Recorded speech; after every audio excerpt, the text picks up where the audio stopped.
question and answers.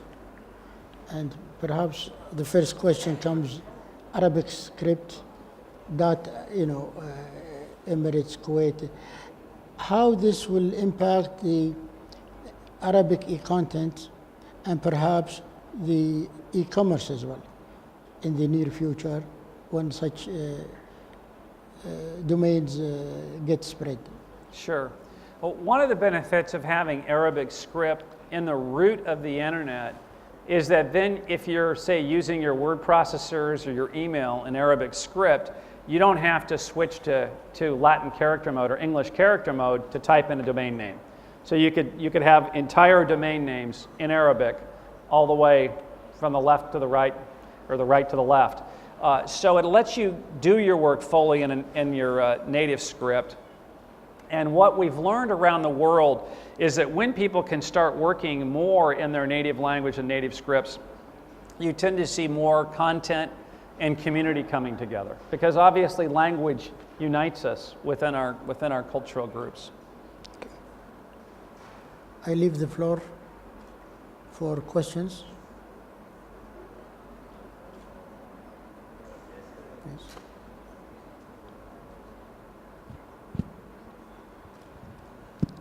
In your forecast for the model for the year 2030, just want to see your forecast did not really address concerns, political concerns or technical concerns. And I want to also ask you about hacking problems, questions of hackers and how you deal with them, in current situations and in future tense. Thank you. Sure. One thing to emphasize is that our role in the internet is just to help keep that connection working, or that glue in the middle. And so, as I say, another way to think about the internet is that it's millions of private networks and billions of private devices, including the cell phones in your pockets, but it's held together by the domain name system. It's connected by the domain name system and internet protocol, which moves messages around. And so our role in terms of hacking and security is about keeping that safe and secure in the middle. So our Security and Stability Advisory Committee is very worried about, for example, how to help an operator like .kw be secure and protect itself against attacks, how to help keep the root server secure against attacks. And we do that by very, very tight coordination within the community, a lot of relationships between people, a lot of technical discussions, and also that people help each other out when they're suffering cyber attacks. So technical people from one company or group will often go and help people at another company or group to resist an attack. Because it's a little bit like a fire department problem when you think about it, right? We share fire department and fire trucks as a common social resource. So we don't each have our own fire truck in our own home. That would be very expensive. So the same thing when we look at hacking, we have to build the resources globally to sort of have the fire department to help all of us. But there's different kinds of fires, and so we need different kinds of trucks and different kinds of specialists.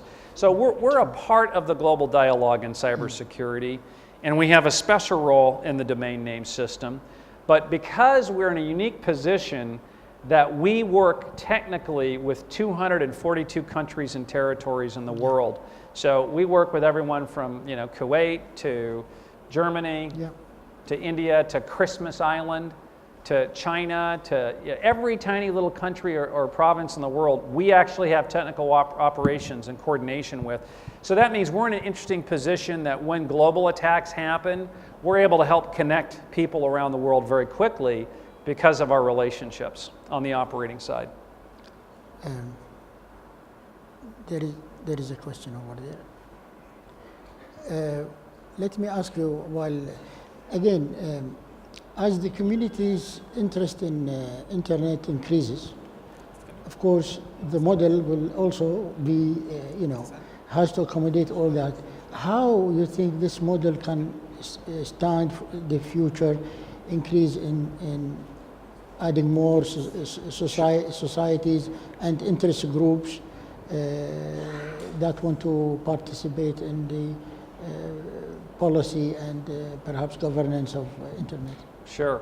First, the internet itself has a great deal of scalability designed into it because the domain name system itself is highly decentralized and it's distributed.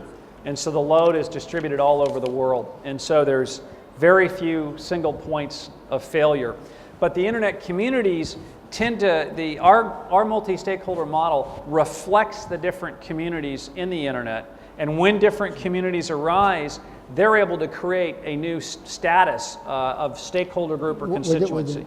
So we recently just approved the nonprofit, I think it's nonprofit operations constituency, which has groups like Red Cross in it.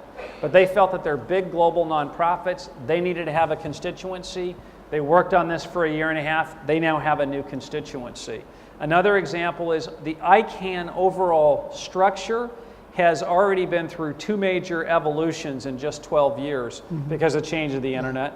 And now we have new GTLDs. We have about 2,000 applications.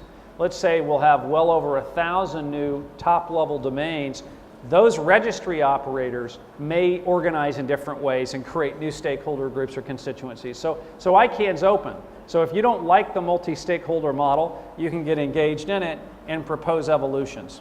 Okay, so it's scalable and able to accommodate that increase of interest group. It's highly organic. It actually goes through pretty rapid transition when you think that it's a global governance body that's helping to coordinate something as important as the internet domain name system. It is. Thank you. Yeah. So Yes, my name is Ahmed Dosari. I'm from Kuwait Institute for Scientific Research. Can you speak more loudly, please? Yes, I totally agree that Arabic script is an important part. We are fortunate to have some English skills, but most of societies, this part of the world, does not speak English, but Arabic would even extend further the use of internet. This is one part. The second part, we experienced about a couple of times the interruption of internet connection due to some cable connection somewhere where Kuwait have nothing to do with it, but was directly affected by slowness of the internet, and also the internet has become so important that just like a phone or like a vehicle or transportation, and we want to see if there's a chance that that won't happen again, to have the internet supplies to this part of the world. Thank you. Sure. First thing is I should explain is we don't do hardware. So we have no say in how many cables come into or out of Kuwait or any other place of the world. But we can help in a small way, in the sense that, cable cuts and accidents do happen. It's really great to see that I think you've just brought a couple more cables into the country. That should make your system more resilient and allow higher bandwidth access for Kuwait, which is positive. So it gives you a little better risk management. But the role that ICANN can play is that if for any reason Kuwait is isolated on the internet, then it would be, might be quite desirable to have some root servers here inside the country. And so we're under discussions to cooperate with groups in Kuwait to allow parties here to operate L-root servers if they would like. Because clearly that is a great concern for citizens and business. I mean, if you get cut off, it's so a loss of money and opportunities. Yes, exactly.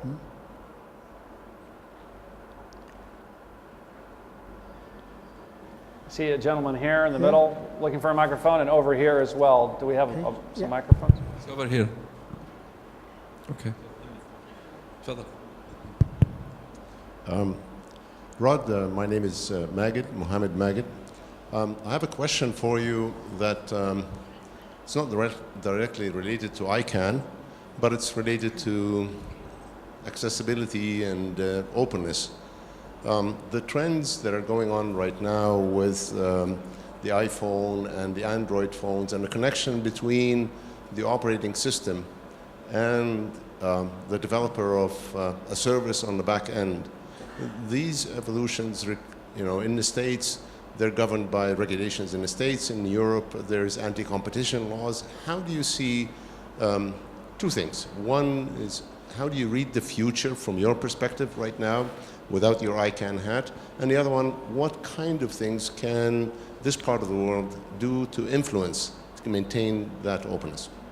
Sure. Well, first thing is I think Kuwait shows a great example for a lot of the world. I think you've got the highest rating for press openness in the entire region, and that reflects the values and spirit of much of the internet, is this openness, and it reflects a governance and a policy-making environment that's not heavy-handed.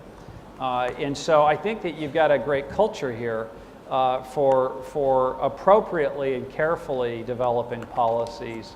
One of the most important things for the internet and for even other technology issues is not to overregulate, because the technology changes so fast and the definitions are so complex.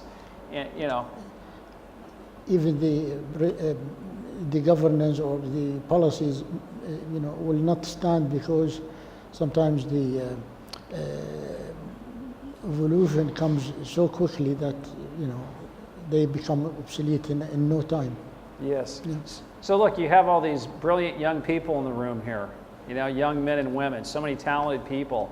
It would help us to have more people engaged in studying internet governance, studying internet law, participating in ICANN, maybe starting a local internet society chapter to exchange views. You get involved with some of the global policy making, and that can inform your policy making here, and then the international policy making will benefit from hearing from your view of what your needs are in Kuwait and in the GCC and in this region. So, I think greater engagement in the institutions could be very valuable. It's also that, I think that I gave a speech at the United Nations in December, I think, of 2010. And what I talked about is I said that it's not that the nation states are going to change the internet. They're not. The internet will change the nation state, and it is. And you see that in this region as much as anywhere in the world with the Arab Spring and things that have occurred. And so, but I think that for all of us, the interesting design question and philosophy question and society question is how do we evolve our governance structures to leverage this tremendous new platform and technology, to more greatly engage our people and to cultivate civil society, and so that humans can enrich each other by sharing through their experiences and by bringing greater prosperity, greater communication. So we all need to reinvent our models of governance, and that applies to the United States as well as it applies to Kuwait, as well as it applies to Russia or anywhere else. I mean, look at the United States. We had a proposal there was an act that was called the Stop Online Privacy Act, or SOPA, and one of the provisions was to filter what we do. It's called filtering DNS. Think of it like domain name blocking. The citizens and Wikipedia decided to black out its system that day in protest and to ask people to call their Congress people. There were more than 10 million phone calls and letters to representatives in one day, and that proposed legislation was dead, gone. And so it shows that even in the United States of America, you see the powerful impact of internet and internet communities sharing their views and policy making. So I think it's a great opportunity for governments. I think it seems like you've got really good values, and what you've done here is reflected in Kuwait's great reputation in maintaining an open press. So please get more involved in the international structures. Dr. Thalai Al-Fawzan from Kuwait University. I had a question regarding the Internet 2. We've been hearing about the emergence of Internet 2 in the near future? I know it's been strictly being used by academic and research institutes. What is the role of ICANN in the development of Internet 2, and when do you see that we're going to migrate to Internet 2 in the near future? Thank you. Sure. You know, now I'm going to just start sort of speculating on personal opinion. I mean, ICANN's position is that we're a global coordination body, and we are led by the global internet community. So wherever the global internet community wants to go, with whether it's Internet 1, 2, or 3, or how this internet evolves, we will go with it. We don't have a position. In my own view, when we look at the internet, I mean, many people have talked about, you know, the internet's going to go jump or change, or there'll be a different internet.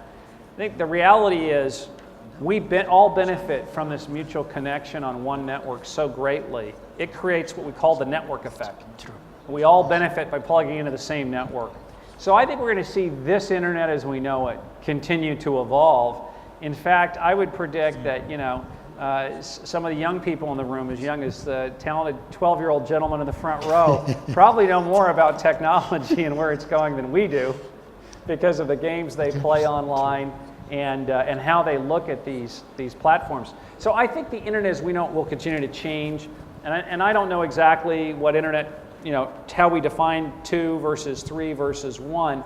I think the key is we all need to engage and move it where we want it to go, and we need to work carefully, I think, to keep it globally as open and united as possible, because that affords us as humans the opportunity to communicate with one another.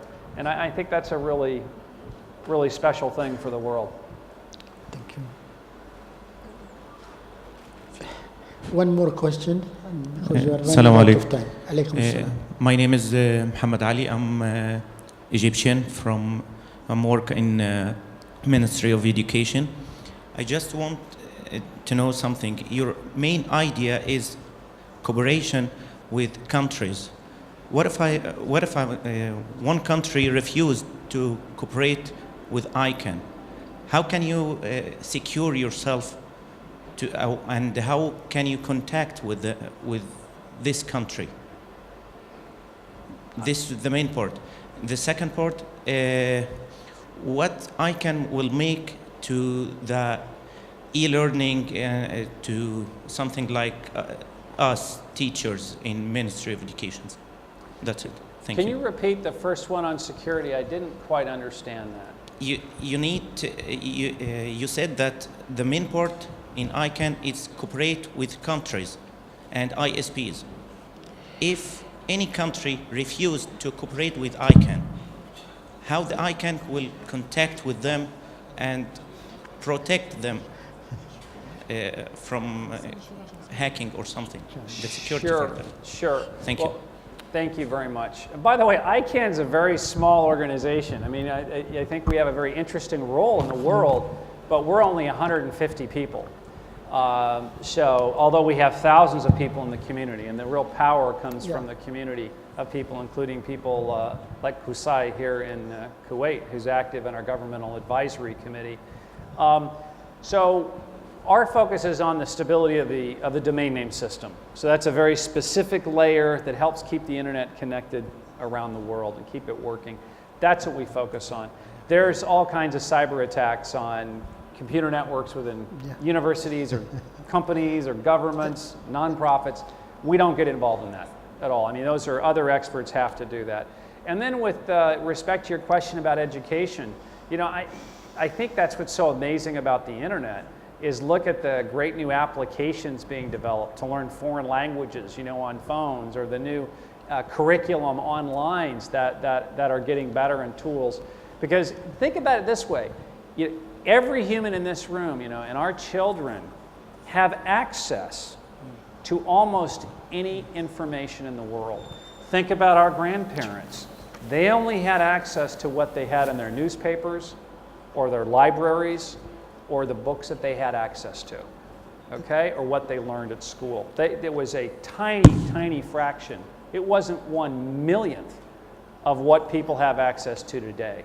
So now, almost any human in the world, if they have access to the internet and they have literacy skills, and you have fantastic literacy rate, 96% in Kuwait. It's exceptional, right? Doing a great job. So your citizens have access to information from the whole world. So mashallah, you know, that is incredible. That is beautiful. And this is a great hope, you know, for mankind.